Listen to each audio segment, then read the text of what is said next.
Welcome to Writing the Wrong Way. This is a podcast for serious writers who want to develop their skills in artistry and stand out in a crowded industry by taking intelligent, creative risks. I'm your host, Jonathan Ball. I hold a PhD in literature. I'm the author of numerous books, and I take a very analytical approach to art making, emphasizing both efficiency and experimentation. So this is probably going to be an R-rated version of the podcast because I'm sitting here. I've decided that I got into this Hot Ones show earlier in the year, and if you don't know Hot Ones, I'll link to it in the show notes. The show notes are at jonathanball.com/12. So the number 12. But what I'm going to have there is all sorts of information about the stuff we talk about and links to things. And I'll put a link to this Hot Ones YouTube show in case you're not aware of it, which is when it's just this ridiculous YouTube show where as they're interviewing celebrities, they're eating crazy hot wings. And I just am obsessed with this idea, and I really like hot food. And it just so happens that my friends Keith Cadieux and Adam Petrash are also very into hot sauces, plus have both edited anthologies recently. And I had edited an anthology, and so I've invited them and also Darren Ridgley, Adam's co-editor for this new anthology that they just did. I'll let them tell you about the anthology in just a second. Anyway, we've decided stupidly to basically rip off Hot Ones. So, we're calling it a homage. Adam decided, me and him were talking, we're going to call it a homage. That's the right word. So it's basically, it's like a homage / rip off of the concept. And we're just going to eat like crazy fucking spicy wings, and it's going to be horrible and stupid and painful. And as we're doing that, we're going to talk about editing anthologies, which is a topic I get. I get a lot of questions about, actually, people who want to know about editing anthologies. They see that as some sort of way. Either they want to be in an anthology and they just want more information about what is an editor thinking, when they're trying to select stories and so on, or they're just themselves kind of thinking about, maybe getting into editing anthologies and so on. And while I have edited an anthology, I don't actually know a whole lot about it, which is something I'll explain in a moment. But anyway, so the topic is editing. We're doing a bit of a roundtable kind of panel. I've got some questions. Adam's been in charge of the hot sauces, and he's got these horrible, crazy hot sauces, including an actual Hot Ones sauce. So it's a homage, and we're throwing a little bit of money their way. I'll link so you can check them out. So our topic is editing anthologies. I've got some questions.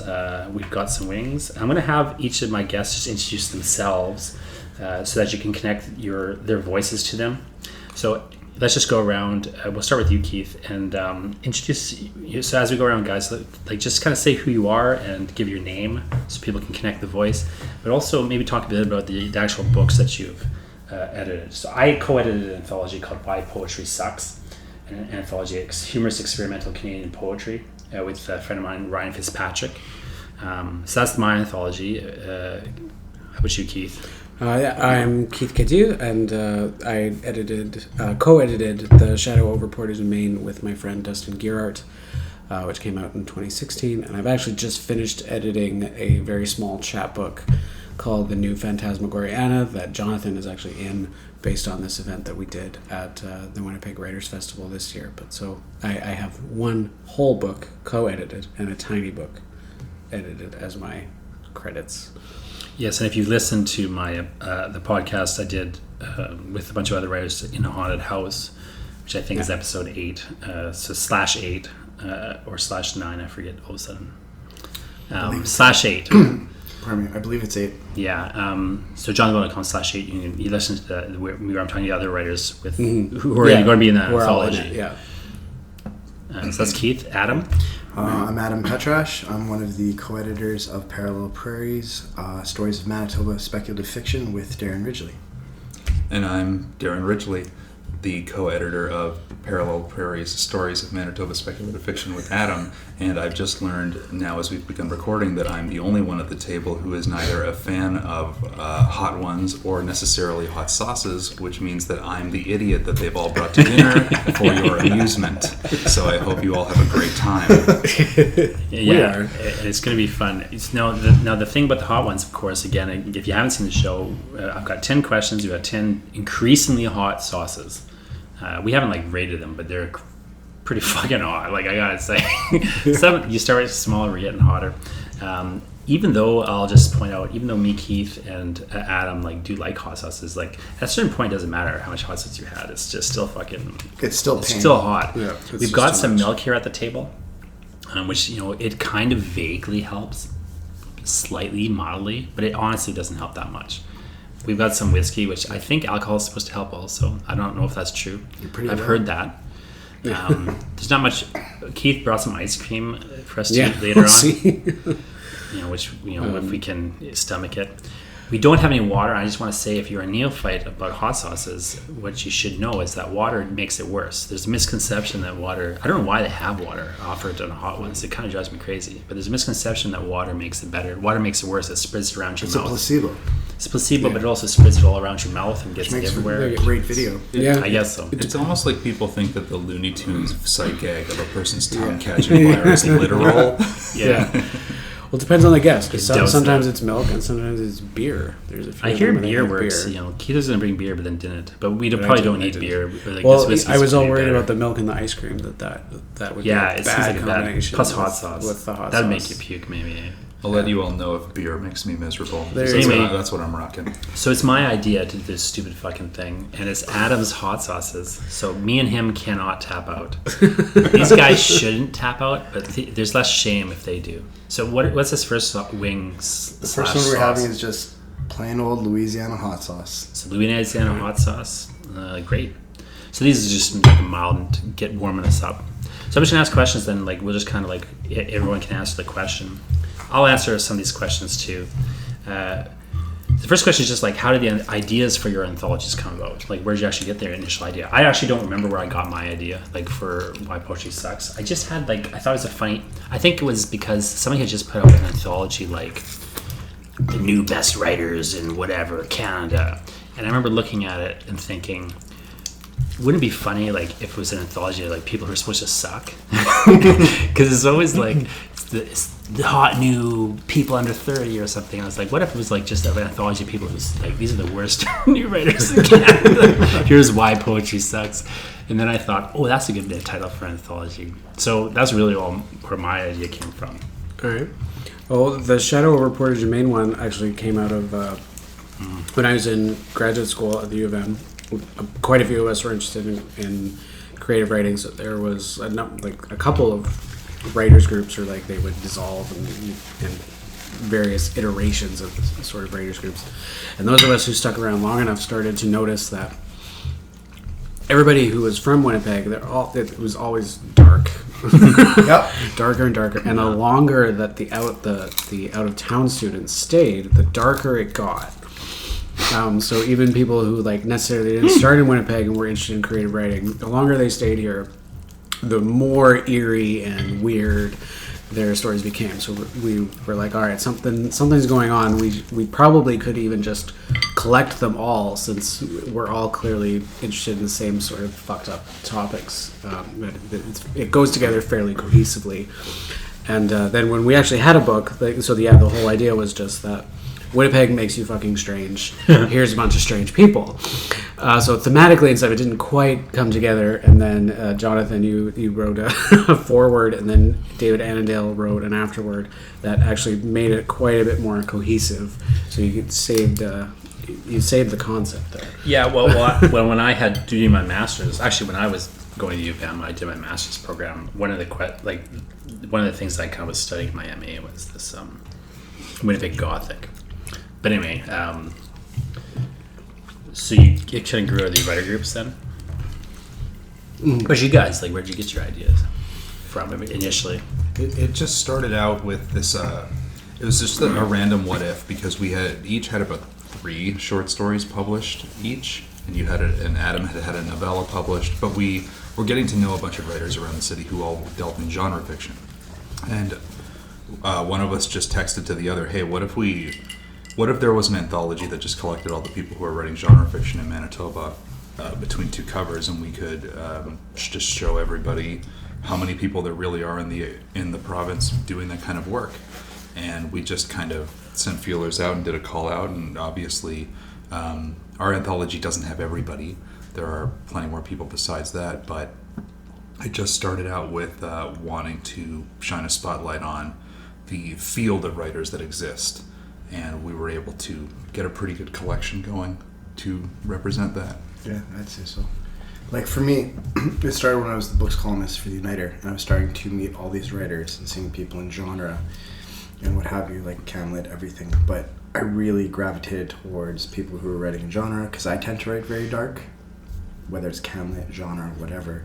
And kind of, I want to say the anthology is kind of like this time capsule of where Darren and I have been for the past 3 to 5 years. And that we're making all these relationships with all these new writers, becoming fans of their work, and we're just like, we're such fans that we wanted to compile all of it together and like Darren said, have a showcase, a spotlight of. Sure, with the idea being that somebody will pick up the anthology, read a short story by a particular author and go, oh, I really like that, I want to see what else they've done. Oh, it turns out they've written a novel, or they have a collection of their own, or they edited another anthology. And we wanted to it sounds pretentious to say as if people need us for that. We don't think that they do, but we want to offer a doorway through which readers can discover new writers that they hadn't heard of before.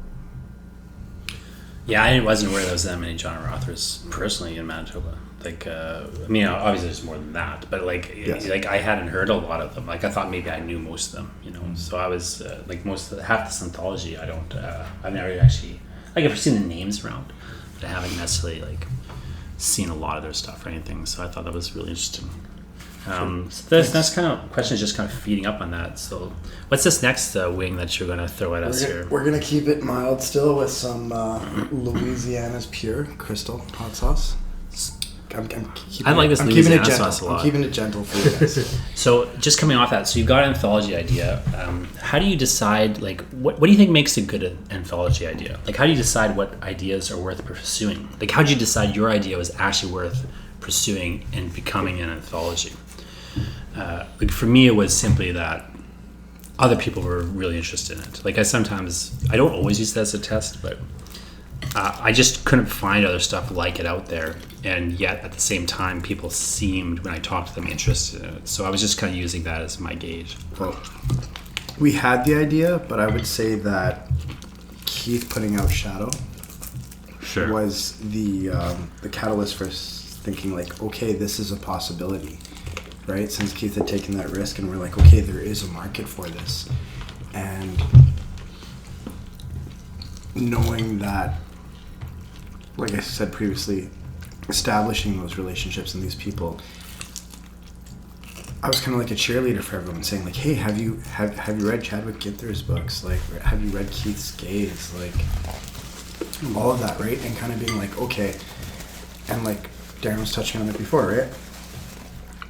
People read this and maybe they'll go and adventure out to other people's work. So we hadn't seen something Shadow is very horror related, fair, right? Yeah. We wanted to expand that to the urban fantasy authors that we know, right? The science fiction authors we know. Manitoba's a pretty cool place to write stories about. It does seem a really clean kind of follow to Shadow in some ways. The same press. It's not the same concept, but as you say, it's almost like an expanding out of the concept a little bit. Totally. Sure, and we wanted to give emerging voices a chance to be involved in a project like this, and we do have people in this book who are emerging, some of whom are being published for the first time in Parallel Prairies, and I wanted to be able to provide that opportunity to writers because there are good stories out there, but they just don't find homes. And the field, there are so many magazines and so many anthologies, and they're big and they're small, and you're submitting to some place that's based out of Texas, and who knows if you have a shot. And if you're a writer in Winnipeg or somewhere else in Manitoba and you have this story that you really think could find a home, well, here's a book that is literally for you.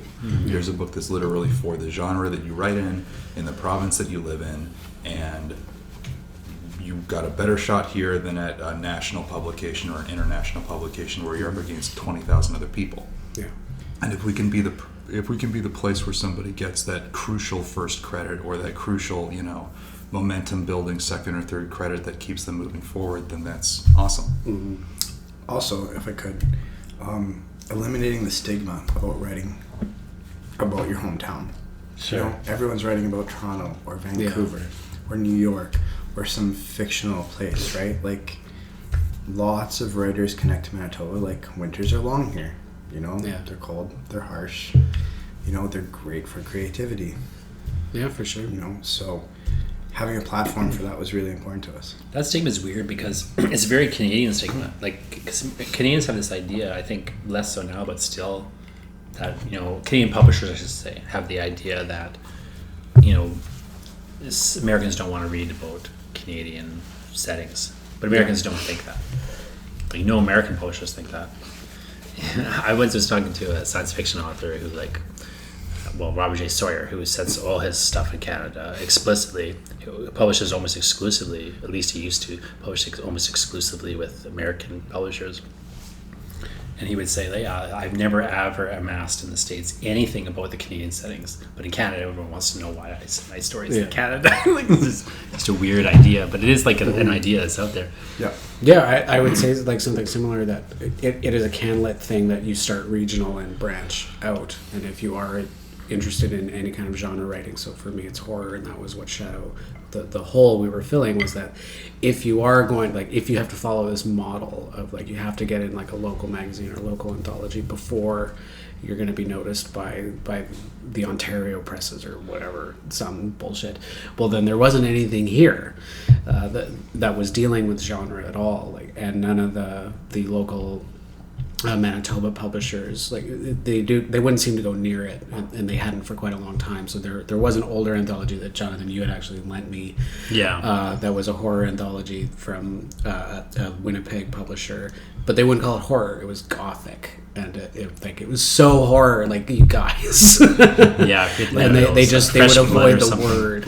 What's that need to tame things down? I don't know. I think it was called Fresh Blood, or I forget, but Turnstone Press. It was a Turnstone one, from the early 90s. Yeah, but it's not a bad anthology. It was good. It was very and it had really good cred in terms of the authors that were in it. They were all very, very good, and they were quote unquote traditional CanLit authors doing very horror stories. They were interesting topics.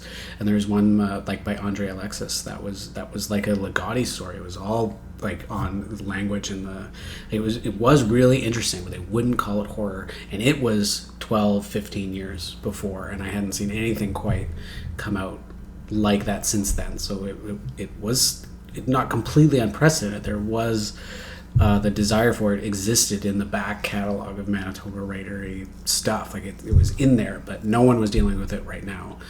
And because this writers group that I already mentioned, that's all we were doing. So it was just let's see if we can get this picked up, and whether or not someone will buy it. And it did turn out. Do you still have that book of mine?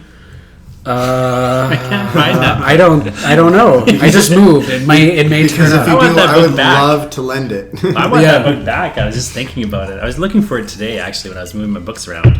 It was a really good book, and it's an interesting cultural artifact because it's so timely. Where you fucking stole it. My collection is complete. It does seem very of a piece, though, with the way that people are so hesitant to publish genre fiction or horror, considering that in every other medium, this is what people want to see. TV and film and whatever else is dominated by speculative fiction or genre fiction of some kind, and I don't know why the literary world continues to push back against it as much as they do.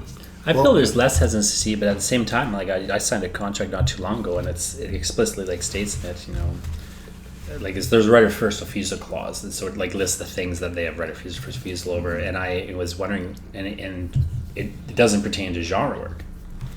It's like a horror novel I wanted to have to submit for writer first refusal. Now, sometimes that's just because that's not what the press does. In this case, it's just the brand identity of the press. It's just not what they do.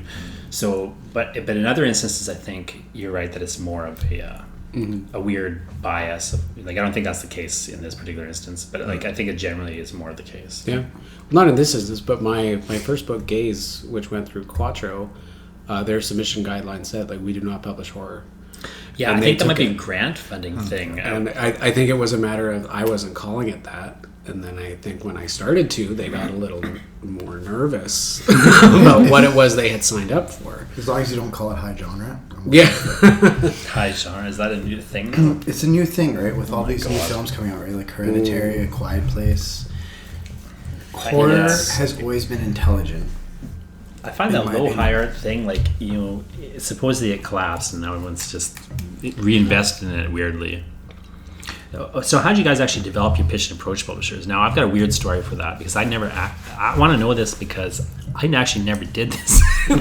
So what I did was I had the idea again, like I just had this vague idea and it was like, I'm like, okay, I'll Google, humor, anthology, poetry, Canada kind of thing. Oh yes, and this is what sauce is this again? This is question 3. This is Pain is Good jalapeno. Pain is Good jalapeno. Right. So it's green. It's tasty. Everything else is weirdly orange. This is green. So I just Google like, anthology, humor, Canada, and I get there's like not 2 things turned up, and the most recent thing was this anthology that John Paul Fiorentino had done. And this is, years before, any sort of controversy around Fiorentino really had blown up. So, but anyway, I got a hold of his email. I emailed him and I was like, hey, I know you did this anthology. Could you send me like a copy of your pitch or something? Because I don't know how like an anthology pitch would look for a humor thing, but I would like to like maybe pitch this anthology idea I've got. It's just called Why Poetry Sucks, like humorous experimental Canadian poetry. So anyway, if you don't mind, I would love to see your like copy of your pitch or whatever. And so he never replied to me. But then like 2 weeks later, I get an email and it's like, hey, call this number from him. And I call him up and he's like, the book will come out spring 2014. Like he had lined a publisher up for it and everything. I guess because I had forgotten, I wasn't thinking about it, but he is also like an editor, right? Yeah. So, connected to this one press. So he basically I'd never pitched the book to a publisher. I didn't even like talk to the publisher about the book. They just like sent me a contract and said they want to publish the book. So I still don't really know. That was your pitch. But but I wasn't like thinking of it. Like it wasn't really like I literally didn't approach a publisher. It wasn't really a pitch. So how did you develop, Keith? I guess because you first chronologically like developed your pitch and approached Henfield with Zanti, who I don't believe had really done an anthology project like that, had they? No, they had only done one anthology before, which was all focused on. It's delicious. This one was actually really nice. Very nice. I like that. It's good. Yes. It's hot, but it's very tasty. I don't find it too hot yet. I'm not like I can feel a little bit, but I can feel it. But yeah, If you think that's hot, you're sorely mistaken. we'll see. So they had only done one anthology before, which was called Friend Follow Text, which the short stories were all focused around. Sims, right? well, yeah, I'd heard about that. Yeah. It was all focused on social media, and I had reviewed it for the Winnipeg Review, and I really, really liked it. I was quite impressed. And similarly to our anthologies, the range of career level was like there were people who had never published before. They were really well established people, but the stories were all quite good. So that was like an interesting wake-up call in terms of paying attention to that publisher. Originally, we had thought like maybe Turnstone, which has an imprint, which is Ravenstone, which was gothic and mystery. Gothic because they wouldn't do horror. Blah blah blah. So but when the pitch came out, it was basically the timeliness worked well too. So the Shadow over Portage Main it is a horror anthology, but we had it tagged with weird fiction, which I do think weird is primarily an offshoot of horror. There are exceptions to that, but definitely the weird that I'm interested in is horror. Weird is the unsettling and dark. But the timing in terms of when we pitched, weird was on the rise. There was, especially because of season 1 of True Detective, You had Thomas Ligotti entering mainstream stuff. You had even Canadian writers like Simon Stronsis and Gemma Files and all these cheesing people were coming up through the ranks. And so it was very easy for me to point out to them, I know this group of people who are all working in this field that is actually gaining some pretty good critical momentum. You aren't publishing anything like this.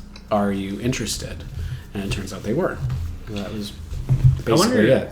Do you think part of the whole reluctance to do genre has to do with the grant system in Canada? Like I wonder if it's a thing that publishers may be wary of, even if they're interested in it, like calling it horror necessarily because of the the fact that you've got these, they're trying to get funding for the projects. I wonder if there's just like the public perception of it is almost like, I wonder if it's more of a marketing issue that revolves around people thinking a grants jury might be averse to it, even if they're not necessarily. Like, I don't know, but if there's an answer to that question, but I'm just kind of curious about that. That's an interesting, further down the depths of the publishing world, you'd have to see what they're... Because I would imagine, too, I don't know how often they pitch for grants based on a particular project versus their catalog for the next number of years. And if the whole idea is to tap into as many audiences as possible, you'd think they should have at least one in their catalog at all times. But they fucking don't. They just don't.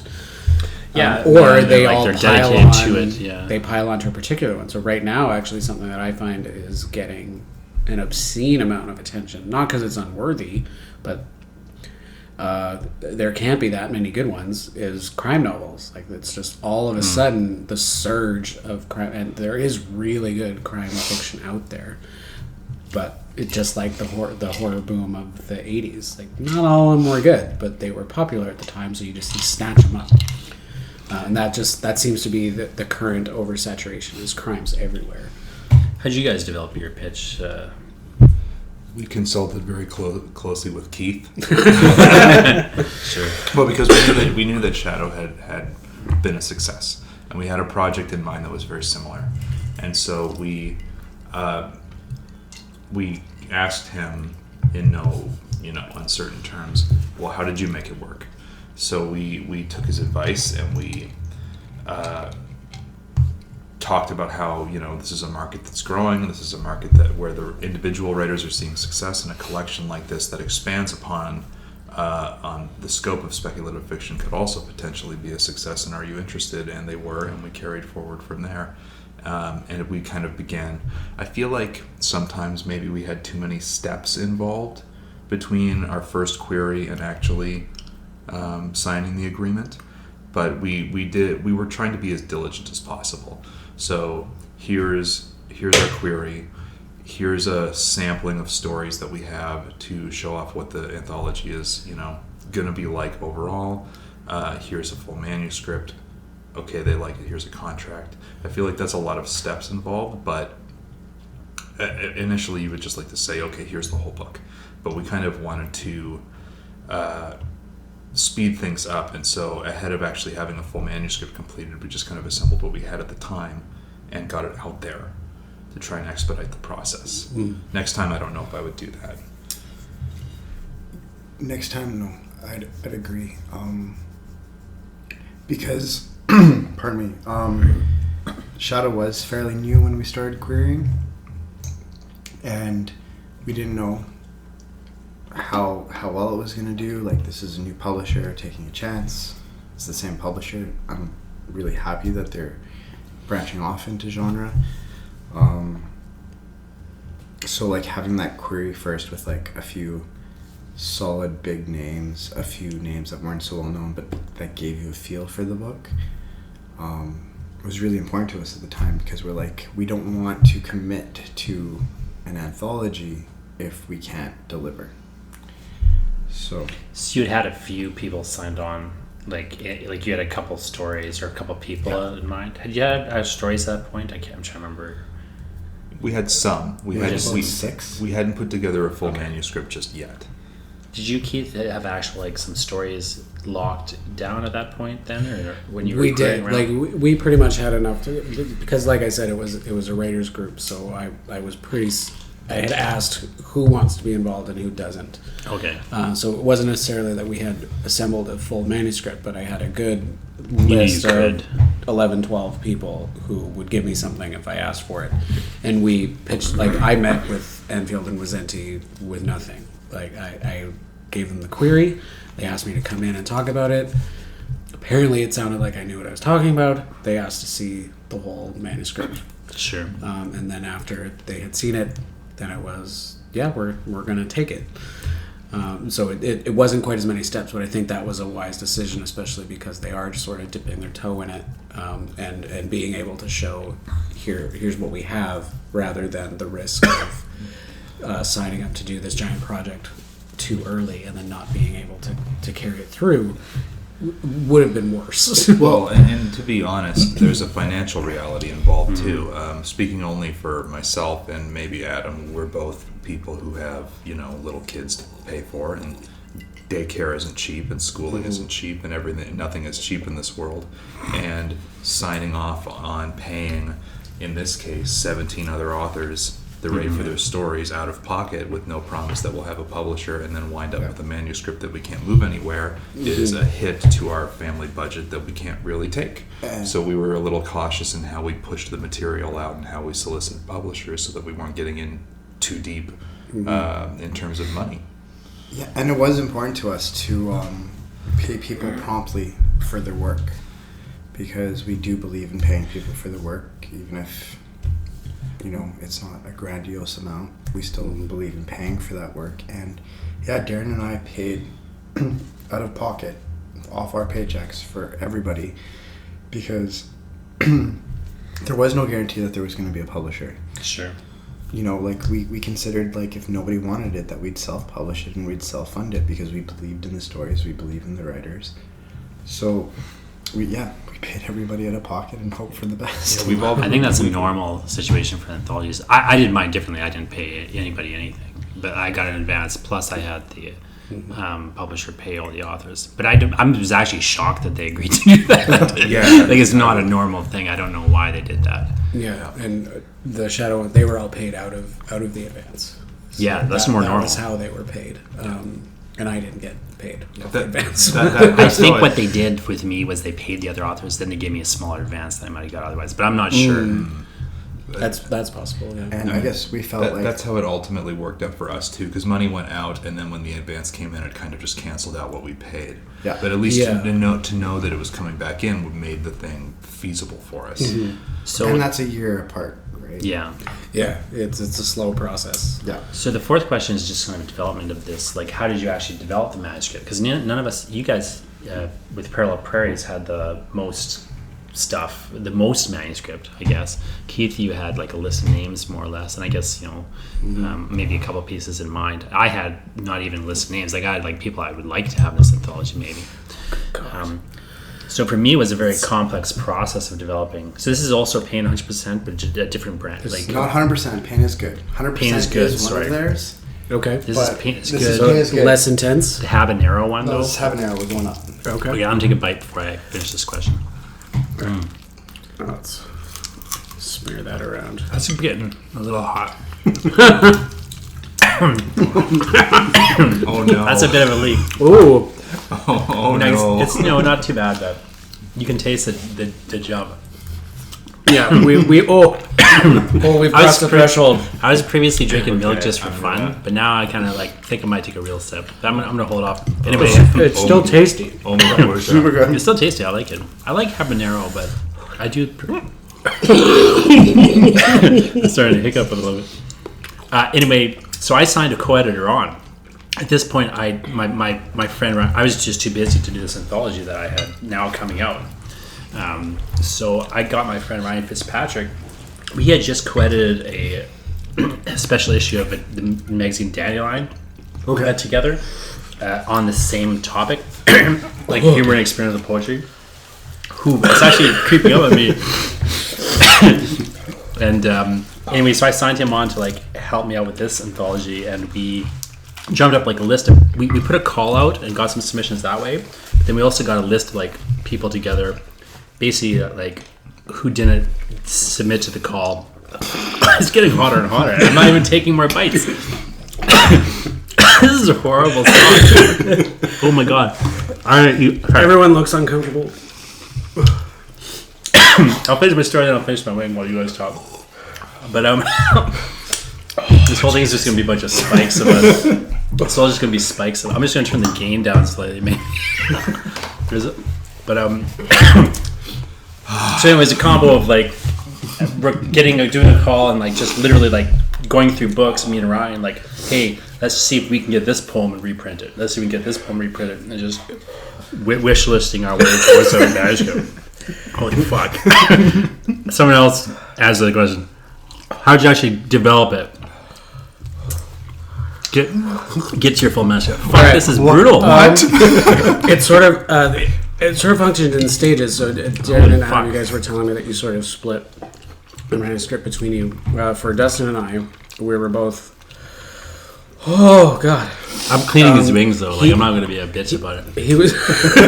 He was still finishing his PhD. Oh my god! And I was teaching at the time, so we both had fairly busy schedules.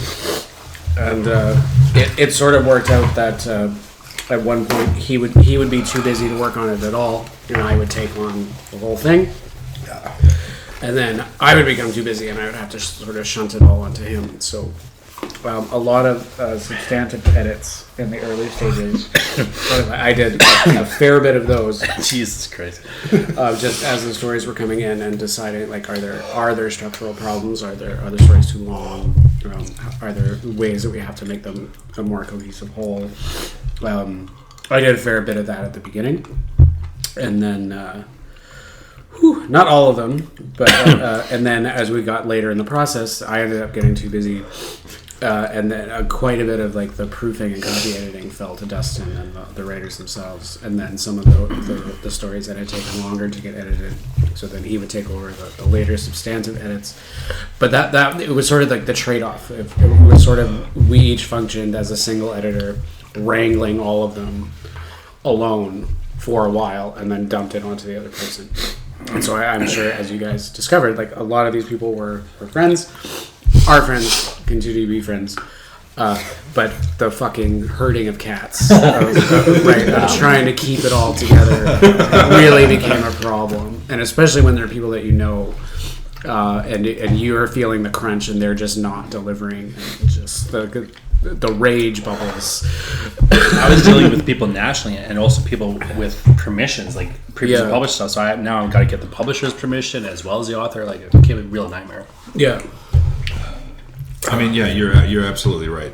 As I was saying to Adam after this was all said and done, my day job is to be the one of two editors for a newspaper company that puts out 6 newspapers every single week, each of which has a staff reporter and each of which has around a half a dozen contributing columnists. So the cat herding is something I do every single week. Sure. I'm numb to it. I'm numb to it in the way that I wish I was numb to this bloody sauce. Yeah. You know what? It wasn't that bad. When I first took the bite, I was like, "Oh, that's hot." That was a creeper. It's still going. As far as like, it just will not extract. It's not even like it's like the 5th one. It will not extract from the tongue. Yeah. Is it the 4th one? But it Jesus. I even think it's that could be that. You know, sometimes the other ones are not as bad, but it's more that was the slow build. At first, it was fine. From the very beginning, I was saying to Adam, because this is kind of a first editing experience for him on a big project, we were waiting for the submissions to come in, and the deadline was coming up, and I said, Adam, they're writers. It's gonna take a while. Yeah. And we had one submission that came in, swear to God, 11:59 p.m. on the last day of submissions. And it's like, and I sent him the screen cap of it, and I said, It was yours. It was Keith's, I forgot. That's funny. Okay, called out. But no, I was like, yeah, you see? So that was, I'm used to like having to email a person a second or third time. Luckily for us, for the most part, our contributors were pretty prompt and pretty straightforward with what we needed from them. Here's the edits that we suggest to your piece, and 90% of them said, "Yeah, okay, it looks good to me."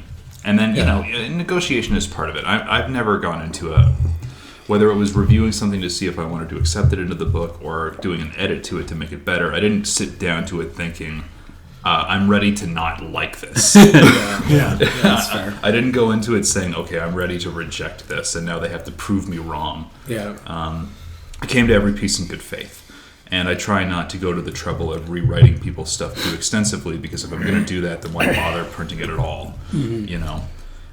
So people were pretty easy to deal with for the most part. Yeah, I'd agree. Yeah. I mean, like you had touched on earlier, Darren and I had read all the stories on the initial You got submission. submissions though, yeah. We both had to agree on the story. Yeah. And then we'd sit down with the coffee for an afternoon together, and we'd be editing stories together, or I'd go to his work, we'd be sitting in the cafeteria talking merits of this story, the merits of that story, what we like about this, what we don't, how are we going to do this, and then we divided the work. Right.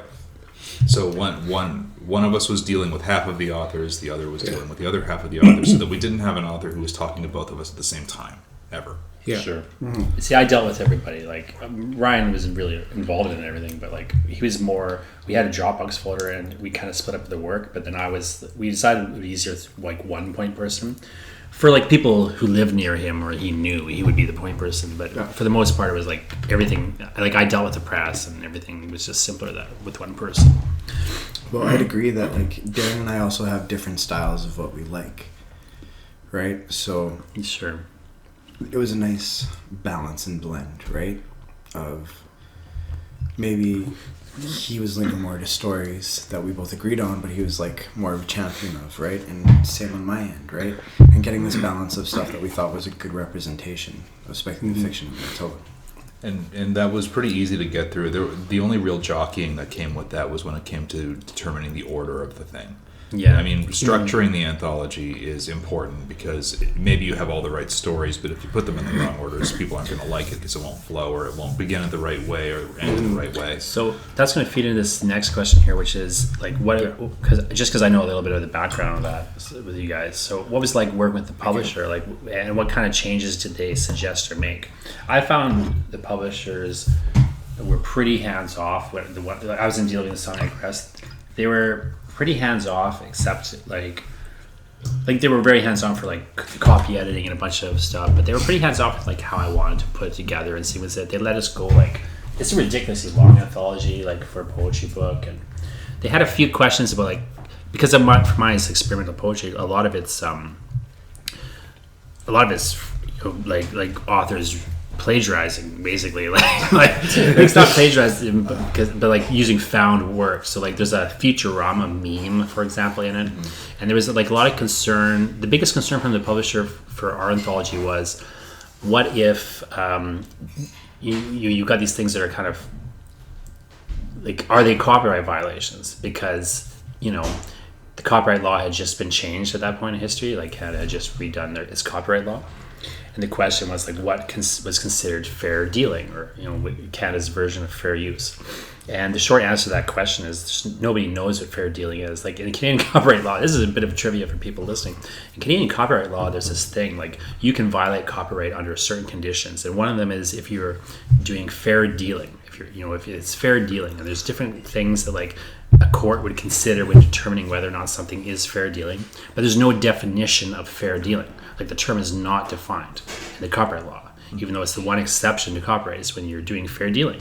Yeah. So the idea of this, and this is like Harper's government that was doing this, the idea was more or less is along the lines of, well, we'll let people sue each other to determine what is fair dealing. I think it's very, like that's sort of how Canadian legislation works. You need the precedent in order to prove what the law is. So there's no precedent yet.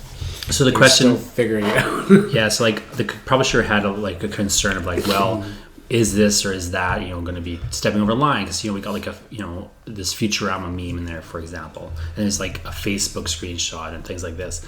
It's like, is Facebook going to get upset at Futurama or 20th Century Fox or something? And my thing was like, what I said was, look, I go, I don't think anyone's going to give a shit because it's poetry. If it makes you uncomfortable, we'll take it out. But I think you should just let it go. Worst case scenario, what happens? We pulp the run of the books.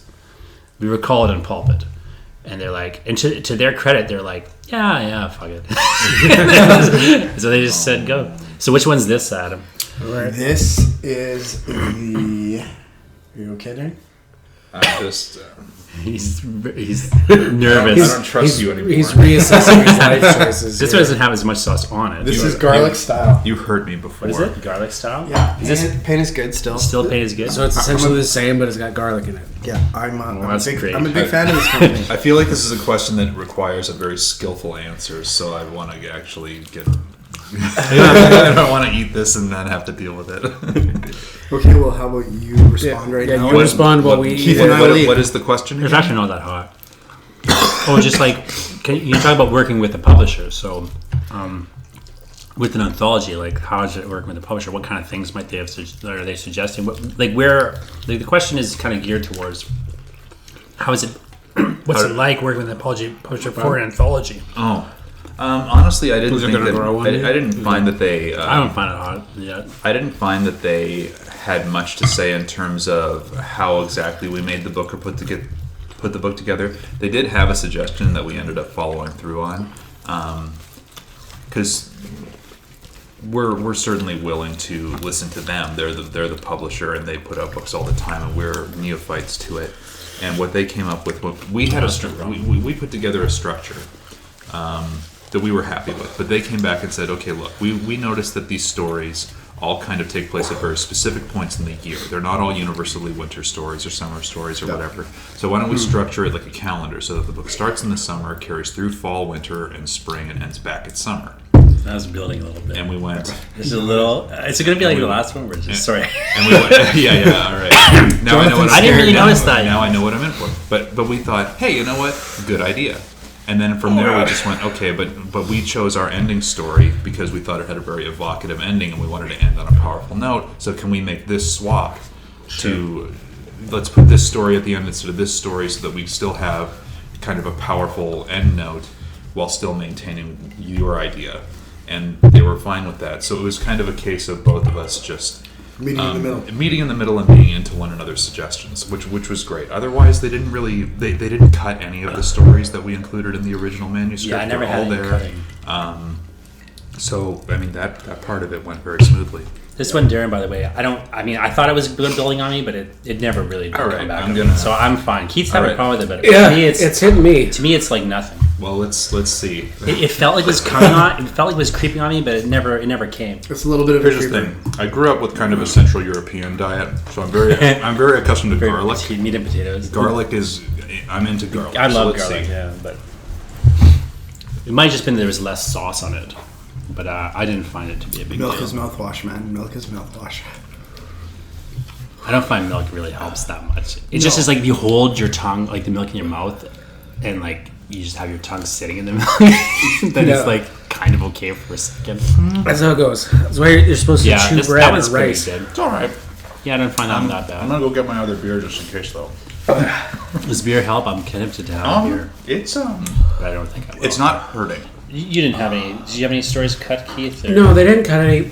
We did the first draft of manuscript was quite a bit longer than the final cut, and they threatened us that if it wasn't cut down, that if the overall word count didn't come down, something was going to be cut. Sure.